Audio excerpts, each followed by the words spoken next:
This is Matthew, host of the Superhero Ethics Podcast, and I've got an ethical question for you. If I'm trying to help you not listen to ads, is it ethical for me to do an ad to help you do that? If you go to our website, theethicalpanda.com, and just click on the join button, for $5 a month, $55 a year, you get to hear all of our episodes without ads.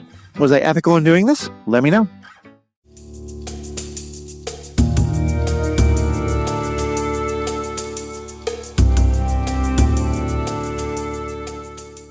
Friends, here on the Superhero Ethics Podcast, one of the topics we keep coming back to is AI, artificial intelligence, a topic that is obviously relevant not only to us as fiction lovers, but in our own world. And on these episodes, we've in the past talked about questions like, what happens when AI wants to kill us all? What happens when AI just wants to take over? Can we live peaceably with AI? Today, we're going to ask a related but somewhat different question, which is, what happens when you have an AI, when you have a murder bot, and all it wants to do is watch bad space soap operas? I'm joined here today by Rob McKenzie. Rob has been a frequent guest and a wonderful person talking about AI and so many other great science fiction issues. Rob actually recommended these books to my partner, Mary. Mary read the books, and then when we saw that there was a new TV show out, that season 1 of it was out on, I believe, Apple TV. The two of us binged it pretty quickly, and so we're here today to talk with Rob about the show, about the books, and really about what does it mean to have your own little murder bot. Rob, how are we doing today? Pretty well. It's been a bit, actually. Yeah. Frequent, but maybe not for a year. Yeah, I think so. I had a couple of co-hosts who really dialed in for a while, so we weren't doing as many guests. Plus, just you got busy, I got busy. Both of us have welcomed new life into our home. Mine of a 2-legged variety, you have a 4-legged variety, but both of us have pictures that we're pretty happy to share of our cute new life. Yep. And today we're going to be talking about the limits of what is life, what isn't life. So, for those who have not seen the show or read the books, we're going to be talking more today about the issues that are raised in them, rather than giving like a plot, full plot summary or that kind of thing. But we will be spoiling a lot of things from them. So if you haven't, I'd recommend reading one of the books, or at least just going on Apple and watching I think it's only 8 episodes. It's a pretty quick show, but it's really good, raises a lot of fun things. But with that spoiler warning out of the way, Rob, who is Murderbot? Murderbot is an enslaved, semi-biological, so you're saying artificial intelligence. Murderbot's got organic components. Murderbot's like legally not human, but is made of human parts. So it's like it's really a weird distinction. Yeah, the character, and I think this is true in both the books and the TV show, it doesn't really fall easily into one of the kind of established science fiction categories of either being a drone or an android or an augmented person. The things that, at least as I understand it, are that it was created to be what they call a SecUnit, a security unit. It is a manufactured unit, so it exists as a piece of property, is treated as a piece of property, as you said, enslaved, and that it has sentience, as we would understand it. It has, because it is in that kind of a robot mechanical idea, I'm referring to it as artificial intelligence. But you're right, it has probably to some element like a combination of a organic brain and software. And where those lines are is never really fully explained. And I think that's actually to the help of the story. But it's certainly a life form that exists in the middle ground between property and sentience. Right. Synthetic intelligence might be a better term. It is clearly built out of parts. Some of the parts are human, some of the parts are computer systems. It talks about how humans aren't as fast as it at a lot of the virtual tasks. It has better task switching, better capability in the virtual world, better management of drones. That could be being a native to the environment. That could be, better integration with the systems, but also Murderbot behaves differently than a human does in a lot of circumstances.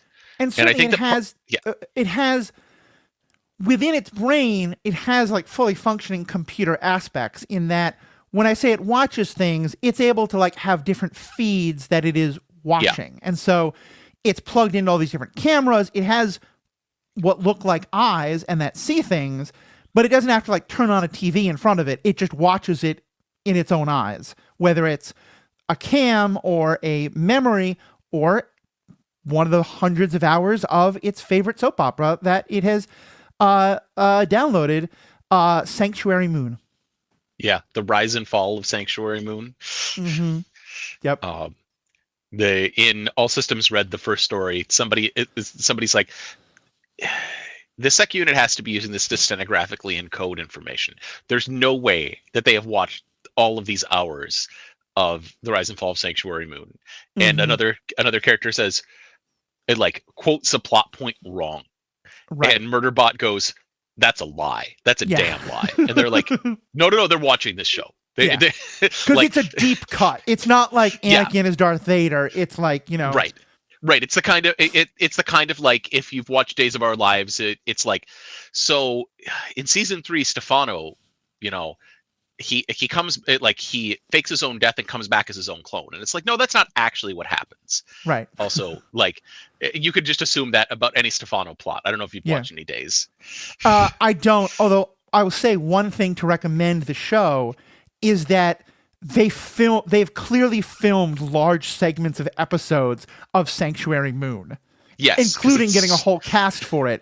So you get to watch a lot of it, and it is wonderfully campy, like super over the top Star Trek meets, dishy soap opera of the 2020s. So I love how deep they've committed to that. That's very funny, because as you mentioned, I haven't seen this, so I get to have you tell me everything what's going on here, and like, this is very much a what is the name of the sub show? So have you watched a lot of Stargate? Some. There's a couple bits where, in order to keep up their deception in Stargate, they film a Stargate television series within Stargate called like Wormhole Raiders or something. And so it is atrociously bad. Like, they're a low budget show making fun of low budget shows with no budget. Yeah. Like, it is. Well, and for this, they clearly have a high budget for they get some big name actors to play the parts on Sanctuary Moon. But back to Murderbot himself. So part of the idea here is, and I think this is one of the most kind of, all this is presented with a very dry, sardonic humor, but it's ethically wrenching when you think about it. Mm-hmm. One of the ideas is that, because sometimes you have this idea that like all of the drones, all the clones, all the robots, whatever, they might be in terrible situations, but they're not aware of it.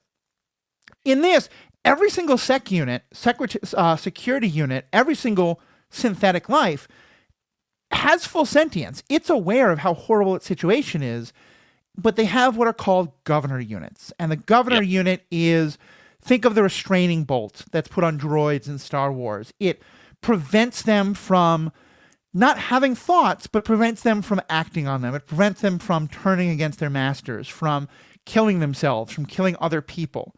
And so the core idea of this is that he, who will go on to name himself Murderbot, which is an important plot point, he has found a way, due to some stuff in his past that was traumatic, to get around his governor unit. And so now he is free in that regard. I have a question about the show, actually. What pronouns do they use for Murderbot in the show? Because the books are all from Murderbot's point of view, so Murderbot doesn't get pronouns. Because they're all I. Everything is from Murderbot's point of view, but you see the characters talking about Murderbot. And there's actually a discussion of, and there's some tension of some characters wanting to refer to Murderbot as it, and others wanting to refer to it as he. Interesting. Okay. And I think there's even the world. This is a very progressive world, a very progressive idea of the future.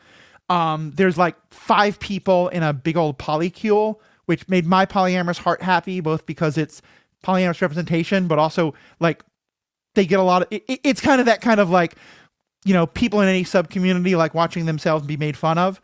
this is clearly polyamorous representation written by someone who understands the community and is making fun of it instead of from people outside making fun of it.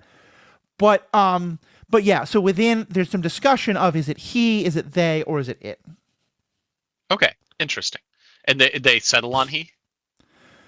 That seems to be the direction, yeah. But also, Okay. And there's some concern as well about, is his name Murderbot and what does that mean? But we'll get to that. Yeah. So just starting with, so in your understanding, kind of what's happening there when he has this moment of being able to free himself, I will use he, from the governor unit.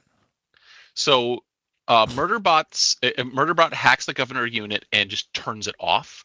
And then whenever he gets into a situation where it would be apparent to a system, Murderbot hacks that system. Murderbot's just better at this than basically all of the other sec units. And so hacks that system and tells it, ignore any failures that come from my governor unit. Treat all failures as successes. The governor unit is totally successful at its job. Like, I need you to believe that. And so there's a lot of the things are driven by powerful computers systems. They're called. So like the most of it takes place with they're doing basically a scouting and pre-planning expedition to see whether or not they want to exploit this planet, and their hub system, which is the master control of their hub for all their exploration. Like Murderbot, when asked later, like, so you hacked your governor, did hub system know about this? No, when I got here I hacked hub system. Yeah. Okay, so we cannot believe anything hub system tells us about you. Probably not. Yeah. And it's interesting because one of the first things that happens is, you'd think that this is a case of, well, now that he's gotten rid of his governor unit, he can just fuck off and do his own thing. But he quickly realizes that a lone robot, kind of that is not obeying orders, is going to be hunted down and destroyed. Yep. And in the TV show, even more so, talks about it happening in some pretty horrifically painful ways. Yes. And so for the first part of the story, he's basically has to still act as though his governor unit is intact, because, as you say, he can hack the computer systems, but he can't hack the people. Right. And, in the same way of, like, if you were expecting every time I click on a window, I expect it to open. And if I click on the window and a little voice goes, I'm not sure you should be playing your baseball game right now. Tell me why you think I should open that. Well, first of all, I'm going to freak out, but I'm probably also going to realize this is not working the way it is supposed to. Right. And so it's kind of funny that for a lot of it, he is still acting as though he's a regular sec unit. He's just able to think about it a lot more and have these little moments of rebellion, because in his mind, he cannot tell people that he has hacked his governor unit, or else they'll immediately say, well, you're free, but you're broken. Right. And he also knows the rules way better than I think other sec units would that haven't hacked their governor, because their governor is just going to tell them what to do. Right. But he needs to have a model of what the governor is going to tell him to do. And then also a second, like, theory of mind model of what are these people going to think my governor is supposed to tell me to do. Right. And so early on in the story, there's like it opens basically with Murderbot having to save some people's lives from some random alien creature trying to attack them. And Murderbot's response isn't to just let them die. The hub system actually says, nah, let them go, or whatever. Because hub system is compromised and it's bad. Right. But the Murderbot's response is, I am going to save these people, and I am going to, in fact, draw this one person out of shock, despite not being instructed to do so. I believe that I should be saving both these people's lives. This person's injured, this one's in shock and not injured. I'm going to talk the in shock one up with me back to the base. Right. Which is not normal behavior. Right. But only one person on the team figures that out. And they're like, oh yeah, you definitely, this is not how sec units behave, because I've interacted with them before. Murderbot's like, I hope that nobody on the team actually had that good of a knowledge of sec units, because this was acceptable for me to do from you think that this is what security should do perspective. Your model of me is bad. Right. And so, yeah. And it's interesting because also part of what kicks it off is that he initially doesn't notice the oncoming danger because he's watching Sanctuary Moon. Yeah. And so Yeah. he also has a level of, I need to cover here. Yeah. And there's so much about the AI that I want to talk about, but this leads us into what I think is another one of the really fascinating parts of this.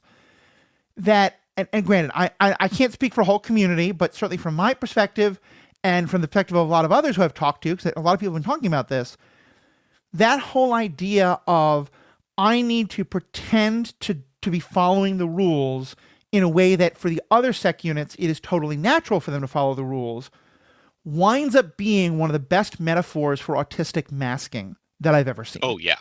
Because that's exactly it. It's the everyone else, in theory, it turns out most of us are not neuronormal in most ways, but like it's that idea of they all just are told to follow the rules. I've got to memorize the rules because I don't know that you're supposed to make eye contact for only this long, but not longer and not shorter. And also, eye contact doesn't mean looking at eyes. Right. Like that's wild when when you realize that all the rules just about like looking or not looking at people in different ways. It's like it's very difficult, but you have to memorize that whole rule set in the same way. Right. And Murderbot like has a whole bunch of I have figured out routes to allow me to not do so. Like like for people in a workplace, it might be headphones. It might be you put on your headphones and that's a signal to everybody in the workplace that's unambiguous that I might be on a call, I might be doing something that requires headphones. Please don't talk to me right now.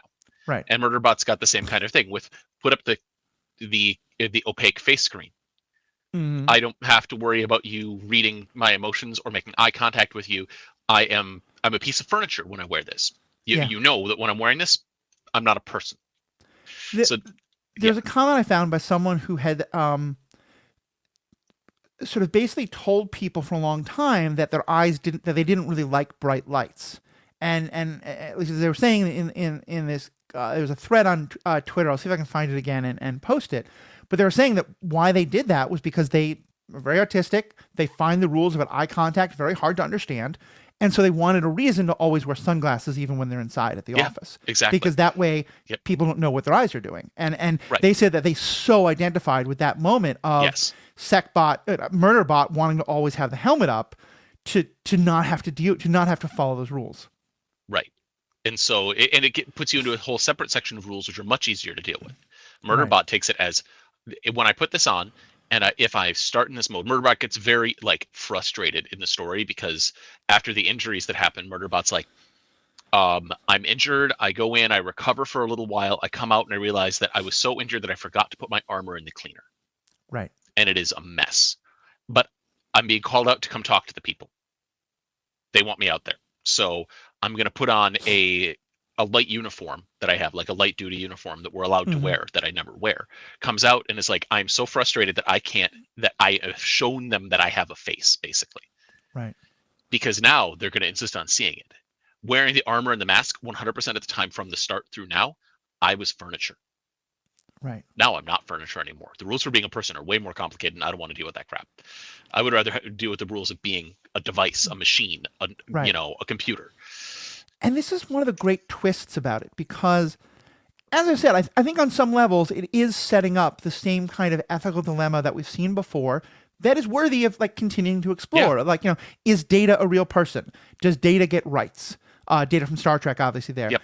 And in that, I think we're very clearly supposed to think that treating these sentient beings as though they are property that are just traded and enslaved and their memories wiped and Yeah, they're basically treated like a rental car. In that what happens here is that if you're basically getting an insurance bond from this company to go do this exploration, part of the insurance is you have to rent out some of their sec units.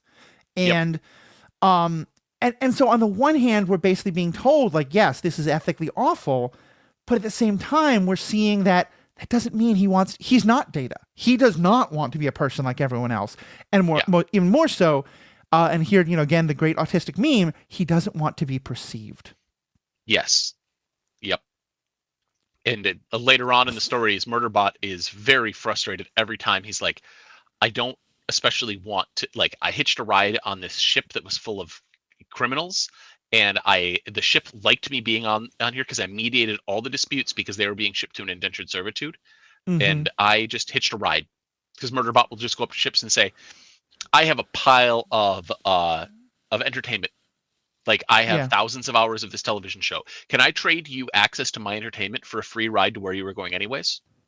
Doesn't cost you anything. And, so is the idea that all of because that's hinted at the end of the first book, but it's not really brought up in the show, although he does at the end of the show leave, and we'll talk about that decision in a little bit. But is the idea that all of the major computer systems are somewhat sentient in they can enjoy a soap opera? There's gradations, because if they're completely autonomous ships, just like automatically carrying cargo, they still need to be sentient enough to make decisions about unknown circumstances. So they fly into a solar system, and that solar system is a different like configuration of the things in the solar system. Whereas you look at it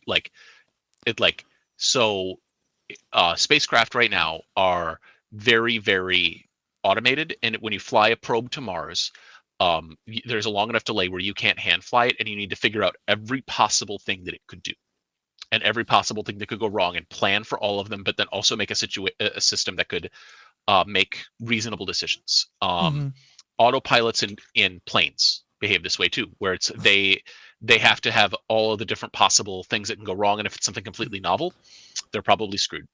Right. Like if they're and sometimes that happens in aircraft. There was a famous flight past there was a volcano that erupted in Southeast Asia, and a British Airways flight flew through the ash cloud. Right.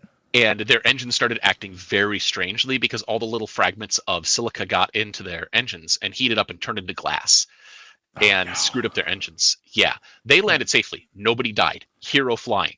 Right. But they had to go sit down and logically figure out what had gone wrong and how and why. Right. Because it was a completely novel situation. Nobody had ever flown through an ash cloud like that. Yeah. And all these systems on these ships have to be that way, have to be smart enough to solve this. Well, and not just the systems. Like I have a family member who's a pilot and talks about, has told me kind of similar things about their, the AI and all, but that why they still have human pilots is because to some extent, if nothing goes wrong, the human pilot might not do anything, but that you need them there for when the system is like, I do not have an answer set for this question because this question was never asked before. Yep. If everything goes smooth, I mean, the Russians landed their space shuttle equivalent on autopilot in 1992 or whatever. Right. Like it's doable if you have enough data and nothing goes tragically wrong. But if they had super high winds, if they had the equivalent of a tornado, they couldn't land. Like it would just crash. So let me ask then about, in terms of the books, because we talked before about how artificial intelligence isn't necessarily the best term for Murderbot because he has human parts, and so there's a question of is there neural material of an organic brain? Yeah. With stuff like spaceships, though, are those purely artificial intelligence? Is there the idea that somehow people are growing brain matter as part of all these computer systems? It's not really well. Okay, for one ship in particular, we know that there's no human brain matter for art. Art is fully entirely artificial hardware, not inorganic hardware. Right. We don't know that about other ships. Yeah. It's just not gone into in high detail. Right. Which is, I think, generally good. Like you could go really deep on this, and Martha Wells' response was, "I don't need to say. It matters for art as a character. It doesn't matter for any of the other ones. Maybe some are, maybe some aren't. They're manufactured by different manufacturers. Who knows?" I think it's fair to say that while there's not much there's nothing like supernatural or mystical or anything like that, at least in what I've seen, these are still not like the hardest science of science fiction. I think that's perfectly fine. I mean, they've got FTL. They can't be the hardest of hard science fiction. Well, yeah, for sure. So, they've got FTL without causality violations. So, but a lot of it is fairly it wouldn't be unreasonable to decide if I need.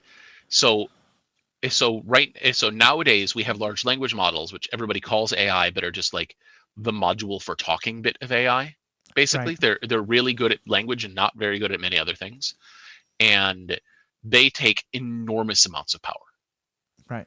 Like our brains use so little power that sometimes it's hard to measure. Right. And any random person that you meet on the street is going to have more capabilities than an entire AI data center. And they're talking about running, a gigawatt data center. And it's like, that's insane. That's like multiple nuclear power plants. Mm-hmm. And so like deciding that you need a low energy computer system, we're the best. Like we don't have competitors to like in order just regular random food will keep us going for a long time, and we can do all the complex decision driven tasks. Stuff, yeah. Yep. And we can even do high level computations by hand sometimes, but we can still do them, right? Like and so if you need something rugged and cheap to operate, it might just be that having a human brain inside your robot body, that the robot body is cheap to operate. It's easy to replace a hand that's cut off if it's just a robot hand, just replug it back in. Human brain is the easy to manage part from the human. And so that's kind of where Murderbot falls. And part of what I like about that is that part of the perception issue, it's interesting because especially I think in the first book, the first book, the only season that we have, one of the things that I think is really interesting to see is how for Murderbot has a fundamental change in how he understands the people who are renting him. And part of the brilliance of it is that he doesn't want to be perceived either way, but that it starts out with him thinking, these are people who have rented me as a piece of machinery. If they think if they see that I'm a person, they're going to be scared of me. They're going to be worried. They're going to want to destroy me.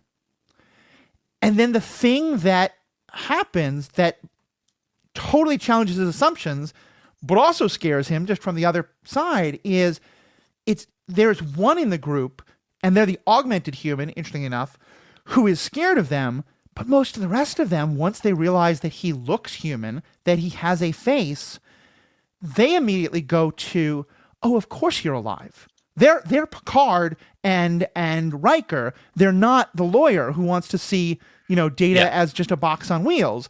Yeah, they're not Maxwell, right? Yeah. They want to treat him as a human being, especially because he's been wounded saving them.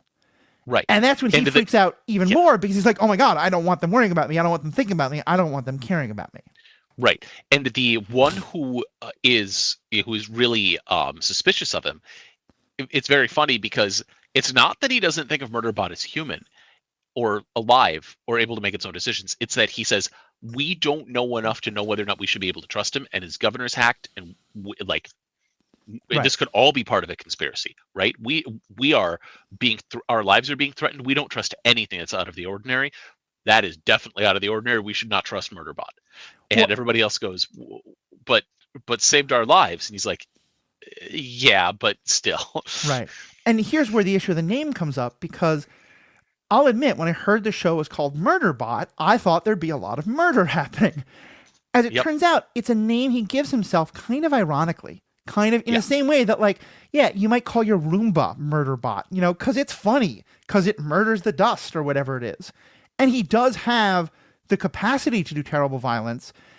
And it is hinted at, and I'm sure it's explored in further books, that he has done terrible violence in his past and had negative reactions to that, and that's part of why his governor breaks.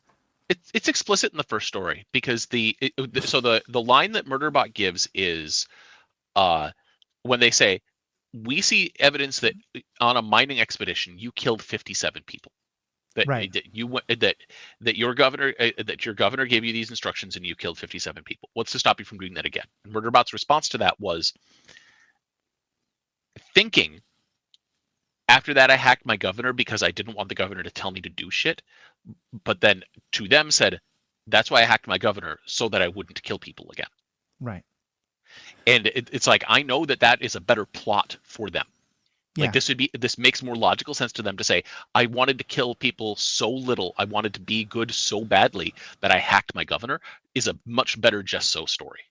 Right. Than it wasn't that the killing people was a problem. I'm not especially a fan of it, but I just didn't want to be told to do things. Right. Like, is what Murderbot's actual internal monologue was on it, basically. Again, it's masking. It's recognizing they want to think that I had a moral crisis over doing this thing. Yes. But part of the problem is when they figure out, because they can kind of eventually hack into him, and they find that he has named himself Murderbot, which again, he understands ironically. He understands in part humorously, in part maybe as a reference to that, in part because he's got a very sardonic, dark sense of humor. And as someone who has a very sardonic sense of humor and who used to post things on Facebook 20 years ago that I thought were funny and that had people planning interventions because they were so worried about me, I understand this idea of, oh, you actually can't. And so even just that, even him realizing he has to be careful who he shares his jokes with and how he shares the way he reacts to himself because others will misunderstand it. And Murderbot is very unhappy when the augmented human that hacked Murderbot shares that. It's like they said, well, he doesn't have a name. We need to call him something. And the person goes, well, he calls himself Murderbot. And Murderbot very angrily says, that was private.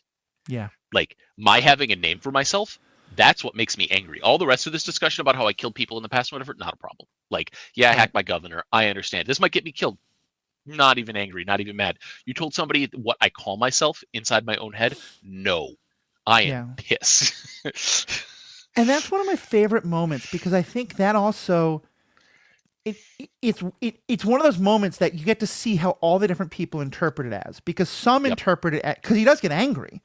And so to some, there's the feeling of, oh no, look, he can get angry. That means he's a danger. Yes. But also, if you think about it, that's a moment of the mask slipping. Yep. Because a robot doesn't have any sense of privacy. A owned piece of property doesn't care if my computer doesn't have there's no sense of privacy about what's on this particular file. It's just a log. Let me read the log of what you did while I was asleep. And it won't object. Even if it was marked private, you would go in and turn it unprivate and like be able to read it. Yeah. Nope. Never gonna argue with you. Yeah. My computer is a tool for me. Yes. I'd be very upset if someone else hacked my computer and read what I put on there. Yep. But I don't conceive of my computer as having its own sense of privacy. And to me, it's just such a brilliant moment of, because on some level, at least in the I think this is a little more highlighted in the show than in the book, but it may also be that in later books this comes up more. That's kind of a turning point moment because a couple of the other characters look at that and go, wait a minute, he is like us. He has a sense of privacy. He has things that he wants us to worry about like that. Yeah, some of the characters when they show back up in later stories are like, yeah, I remember when I found out your name and you were angry. Oh, okay, that's awesome. Yeah, basically. And so it's also very funny, like seeing the rereading them is very interesting because the Martha Wells didn't really intend for this to be a series, I don't think. I kind of just threw these characters in there. And the first time that I read this story, Murderbot basically like the humans' names are placeholders as far as Murderbot is concerned, and they're treated that way by Martha Wells in a diegetic sense of just like, yeah, this is this person, whatever. Like I don't need to know their names. I don't need to care about who they are. And so they were all very, when they came back in later stories, I was like, oh, I need to actually learn their names now, because I treated them from a textual sense as like, this is this is smart kid. This is older wise person. This is the commander who is very competent, and all the names are just kind of placeholders for these roles. Yeah. Which is I don't know how Martha Wells worked that into the structure of her writing. That I managed to just forget all these names as soon as I read them the first time, and I'm like, that's very well done, because Murderbot doesn't really care. And that's interesting because, of course, I think I remembered them because I'd seen the show. Right. So I had a visual cue of who those people are. But I think one way that the show kind of makes that same point, even if it can't do the same thing, is there a time... And rephrase that. And I think similarly, the show goes a little bit more into the lives of the people. Like I said, the whole polycule thing is explored a lot more in the show. Yeah. But we never see something that isn't Murderbot watching it. And one of the kind of fun things that the show does, I think, to make a similar point, is the way he talks about watching the romantic interactions of the real life people and the way he talks about the romantic interactions on Sanctuary Moon are the exact same. And that's, I think, another kind of part of the, again, the kind of, artistic kind of, where sometimes it can be kind of hard, like recognizing like people around me aren't NPCs, they're real people. Yeah. And he definitely has that same thing. I think I know how Martha Wells did it. Thinking about it, Mm-hmm. only one character gets physical descriptions Mm, in the entirety of All Systems Red. Only the commander, Mensa, gets right. described, and she is like, at one point Murderbot goes, like, nobody on this is an intrepid intergalactic explorer like from my shows, and then later thinks, okay, maybe Mensa is an intrepid intergalactic explorer. Mm-hmm. Murderbot obviously has something going on, like, psychologically, with how he engages with Mensa, because Mensa Yeah. is by far the most competent member of and experienced member. And it's not that Right. everybody else is terrible. It's just that Mensa is, when you get back to Mensa's home later, Mensa's like the equivalent of a like a high-ranking government president or senator, somebody like Right. Elizabeth Warren, who's has an entire second life in academia, but also, like, just out of frustration had to go be in government as well.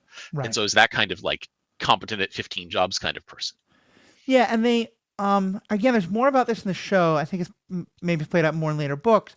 In the show, though, but this is also stated in the books, the world that they like, this is a very heavy Mhm, capitalism world for the universe for the most part. And obviously, like I said, it's financial mhm. decisions that decide so much what happens. The bad guys are being driven by basically just desire to get rich off the planet. Yep. But the crew that he's with are very much not that. They're kind of on Yes. like a socialist little, Bernie Sanders, like Vermont seceded and became totally socialist. That's Yeah, kind of where they're. like, yeah, Nordic country kind of Yeah, exactly. like But where, among other things, all the people have to take part in all the work. So she is the yeah. president of this planet, but also has to be on this mission because her number came up. Yep. Which is kind of a fun thing. Yeah, that's what's gone into later when it's gone back to, Right. which is when I was like, oh dang, I had to learn all these characters' names now, because there were, like, I had no tags, like I had no Yeah. descriptions of any of them to hang except for Mensa. I was like, oh, I remember her. She's a little bit older than most of the crew. She's got dark skin and dark hair. And then I think about it as like, I have no idea what the rest of them even look like after reading All Systems Red. Yeah. And That's because Murderbot does not care. And I'll say the show has fun with that because clearly it was like, look, we're going to be woke. Everyone's going to call us woke. We don't care. It has a Yep. very good cast that is, I think, the most diverse cast that I've seen in a science fiction thing, at least certainly very much up there. I Mhm. think the guy playing Murderbot is the only white male on the show. And it's great. Like it works well. And I think they kind of knew that they could do that in part because, yeah, there are no physical descriptions for most of the other characters. Yep. So who cares? Yeah. Let's go back to though that kind of the dawning understanding he has of how they see him, because that's also something I think is really interesting, because at first, he is very scared that they will realize he's not the property that they rented, Hmm. and they'll get mad and destroy him. And so there's an expectation, I think, of, oh, so once he realizes that they just want to like sing kumbaya around the campfire with him, that he'll want to sing kumbaya too. And he clearly doesn't. As you said, he Yeah. hates it. Why Yeah. do you think that? Like, what did that tell you about this character? Like, as kind of a different thing that we've seen before. So Murderbot it doesn't want to. Murderbot doesn't have ambition, I think, would be one good way to put it. Murderbot Right. doesn't have any big dreams, big goals. Murderbot wants to, like, all that Murderbot knows is being a SecUnit, and has decided that I'm going to be really bad at being a SecUnit, because then I can just do the other stuff that I want to do, which is just chill and watch soaps. Right. And so anything that takes away from that, anything that puts Murderbot in situations where it's like, well, we expect things of you now, Yeah. right? Like, now we have the expectation that we might have to have a conversation with you. And Murderbot's like, I don't want to have conversations. I want to watch Sanctuary Moon. Right. Like, so why are you doing all this SecUnit stuff? Because if I don't do the SecUnit stuff, I get destroyed. If I could get away with not doing that, I also wouldn't do that. I have zero, like, I have a ranking list of stuff that I want to do and stuff that I need to do, and having a conversation with you doesn't fall into either. So not not Yeah. a thing that I want. And so every time they're like, well, we want to give you personhood and the ability to make your own decisions, and Murderbot's like, I don't want to make my own decisions. Yeah. I want to, well, unless you want to, like, let me just go watch Sanctuary Moon on my own. And they're like, no, because like, you have to do something in order to get by in life. Like Yeah. even in this non-capital society, everybody's got to work, to make everything better. And Murderbot's like, see, this sucks. Now I have to decide what work I want to do. Yeah. For me, what really rang true was, a story that we've seen so many times in shows like this that has always bothered me a little bit, also in like superhero or any kind of action shows, which is you take the person who's raised in the kind of like almost pseudo-feral situation. You know, maybe like their parents were killed and they've been living, you know, as a feral child in the zombie apocalypse, or they were turned into a child soldier at a young age, or, you know, whatever it is. Or just, you know, they had like really, they suffered a lot of abuse as a child or whatever. And now they don't trust anyone. And anytime someone tries to touch them, they expect it's going to be to hurt them. And they don't want to play with the other kids. They don't want to learn to be a real person and go to school, whatever it is. And that's a very real experience. And like with child soldiers and, you know, abuse victims and all that, very real. But also in those kind of stories, there's always this sense of, if we just show that person that they're loved, if we just show them that we don't want to hurt them, that we're not like the abusers, that we're not like the others, that then they will want to be a normal person just like anybody else. And there's some truth to that. That sometimes happens, but trauma often actually goes an awful lot deeper than that. And for some, the healing process is a lot harder. And for many, the healing process doesn't necessarily need to end at that point. That's not the goal of healing. And just like I was saying with autism, I thought, again, this was wonderful representation of that. Like having seen that kind of thing happen in real life and in stories so often, that's exactly what this felt to me is like, this is a character who's been treated terribly and needs to be treated well, but also not by people who think they know what is best for them. Yeah. Yeah, exactly. Every time that any of them say, you know, we think you should be doing this, Murderbot goes, really? Yeah. Do you know my desires? And they're like, no, because you won't tell us. Murderbot's like, yep, that's private. Right. Yeah. There's like, did you find yourself getting frustrated with Murderbot until it kind of clicked for you? Oh, no. I looked at it and I said, oh, the zero ambition thing, like the whole, I switched modes in that recently, but this is a thing that, so like I've been in the same job for 10 years and the job is functionally an entry-level position. It's a zero ambition position. There's no opportunity for growth up until very recently. I just changed last month to a new position because I realized that, in my other universe where I do magic judging, there was a wizard's position that opened up that I was like, I applied for it because I was like, I've always been moderately ambitious in the judging sphere. And then I realized I didn't want the position. I was like, so what am I going to do? Right. What do I want? And so I had to sit down and reevaluate what I wanted. And then I became more ambitious about my job. But like the fact that I've been in an unambitious, don't want to do anything job for 10 years, when Murderbot's like, I want a job that lets me just ignore, like do enough of the job to get by and then not have to, like, I get to do my own stuff and just like be only, like I can underperform at this job and still be one of the better performers. I was like, yeah, that makes sense. Yeah. Intuitively, I'm in. Like this is the person who, when you show up and they, you know, they're a motorcycle repair person and they quote quantum physics to you kind of stuff, right?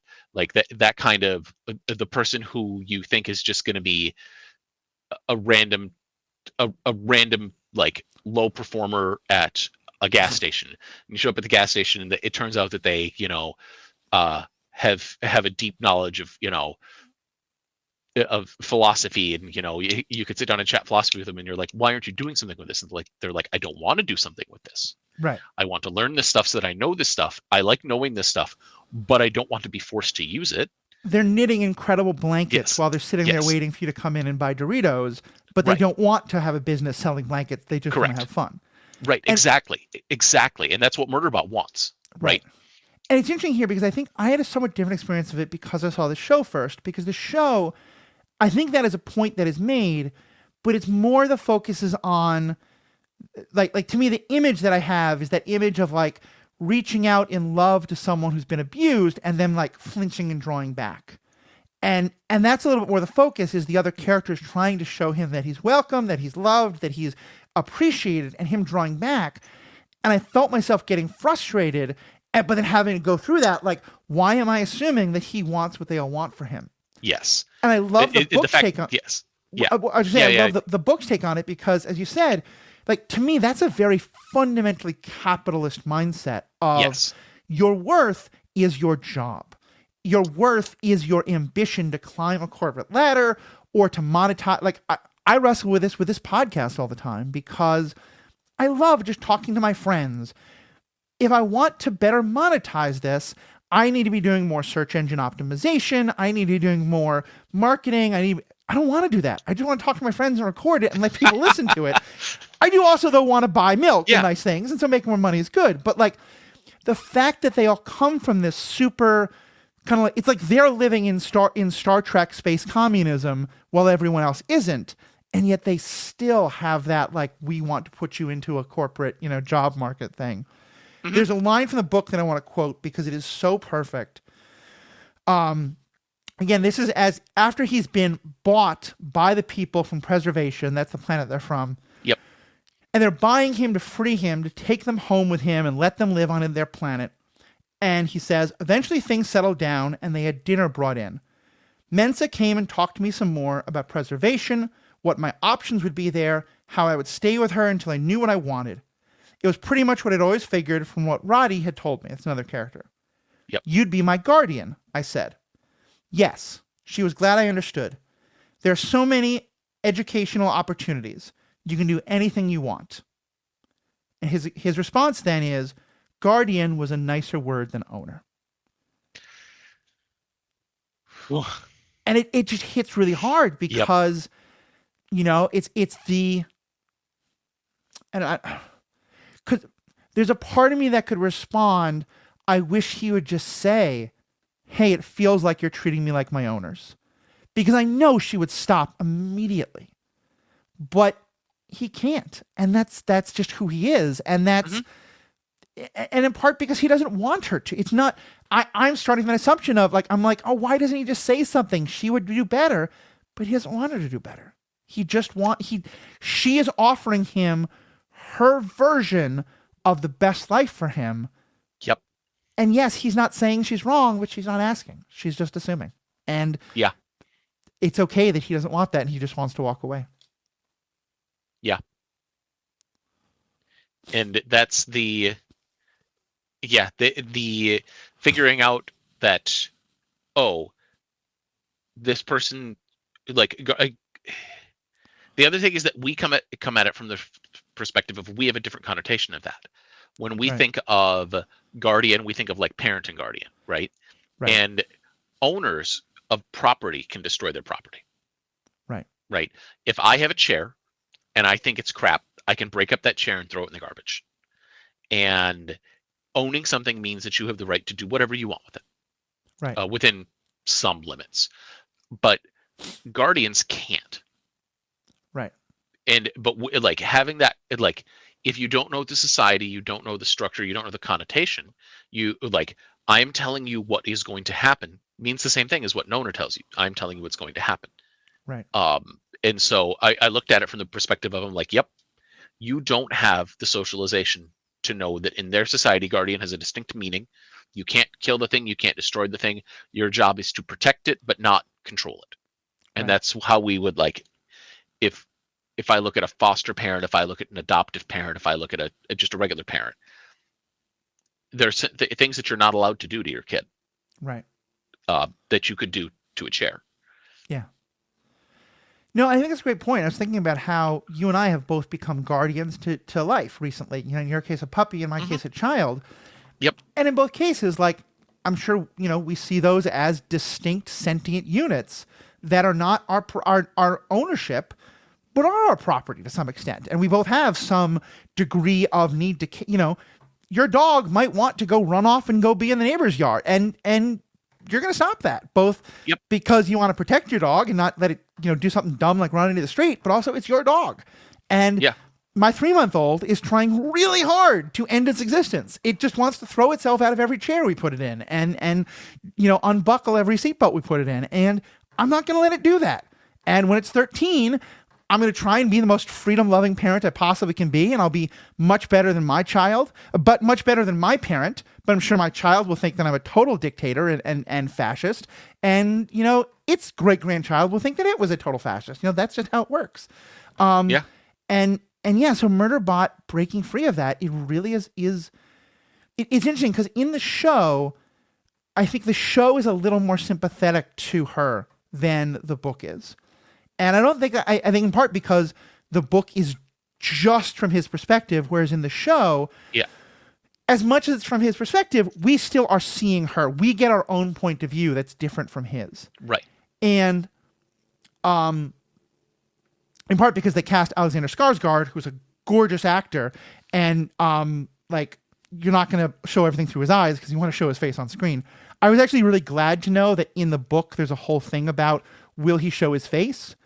Because me and Mary at first were like, why would you hire one of the sexiest men in Hollywood to never show his face? This is really dumb. And so when he showed his face, I was like, okay, that makes more sense. But anyway, where I was going with that is, in the show, there's a moment where he says, like a couple of times he said that it was important to him to go patrol the perimeter. And they come to realize that that's kind of like, that person who everyone understands when they say, I need to just go stretch my legs or whatever. What they're saying is, I'm overstimulated. I need to stop peopling for a moment. Yep. And people come to understand that when he says that, it's that moment. In the book, he just leaves. In the show, he says to her, I need to go check the perimeter. And they have kind of a moment where she clearly understands that he is saying no thank you to what she's offering, and he's going off on his own. And it hits harder in the book, but I kind of get why it was there in the show, and I kind of like that.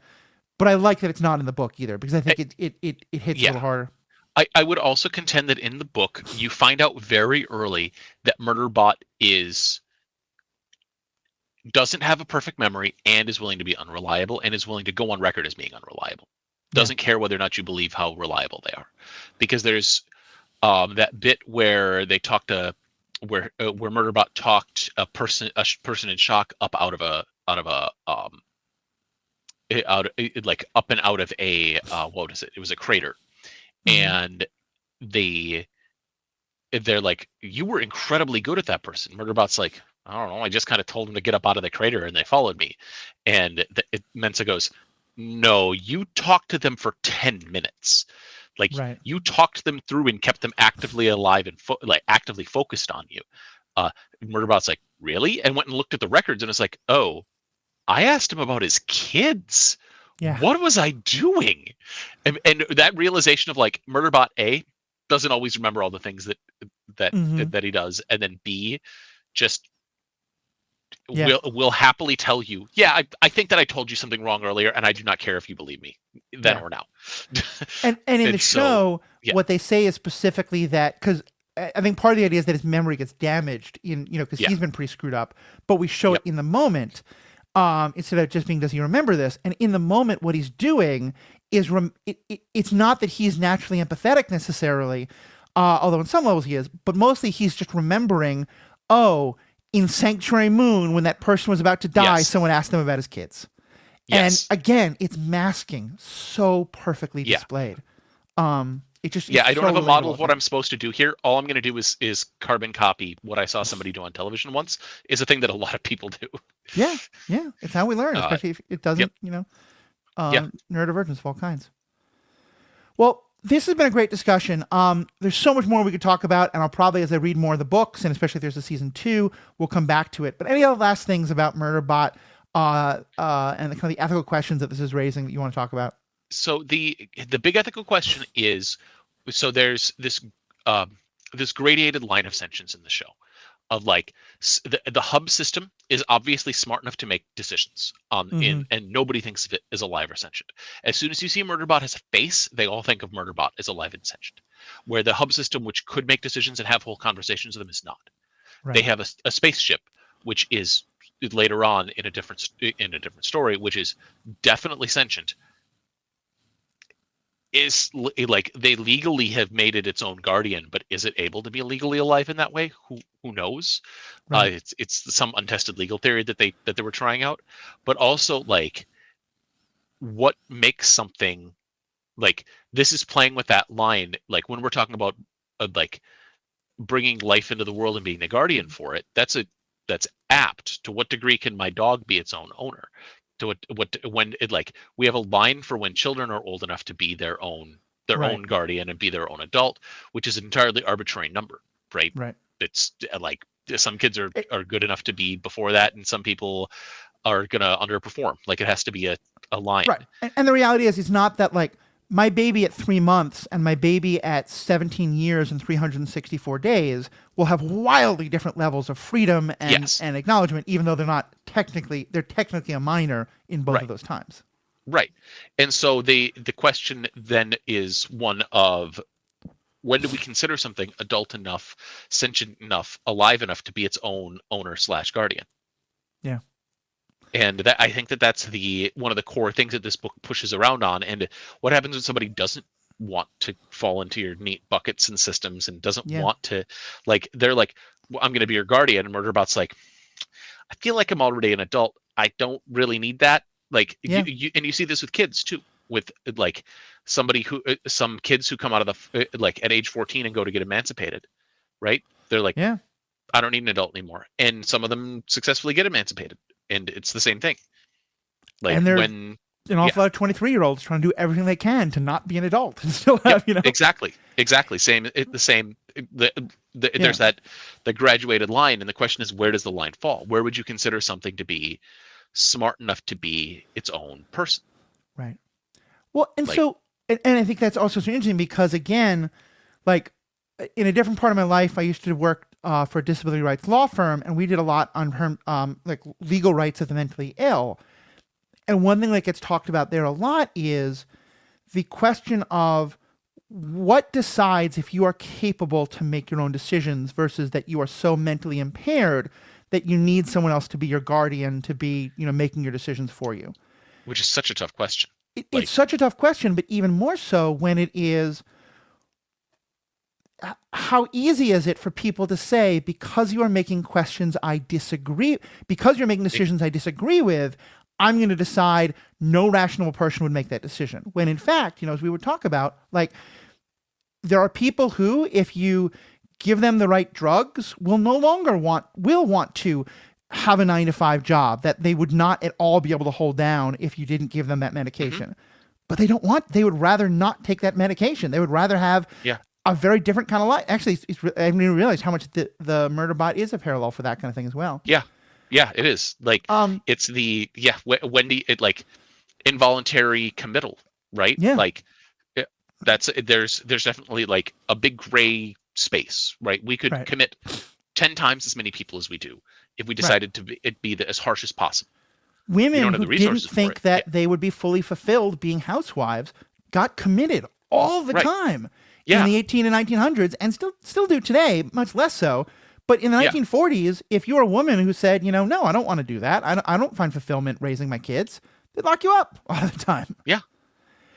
There's actually one last question that occurs to me, and I don't want to go too deep into it. You can just tell me, does this ever become an issue? Because I realized there's one other big thing missing from the normal kind of story that we get that I think is very intentional that's not there. And I'll ask it this way. In this kind of science fiction-y fantasy story, when a character realizes that it is part of a group that is being maltreated and it has the freedom to break away, what do they do 99% of the time? Go to save the others. Yeah. And I realize, like, there are moments where he has to fight other SecUnits and he feels bad about that, but there's never a moment of like, I now want to go be the guardian angel of all SecUnits.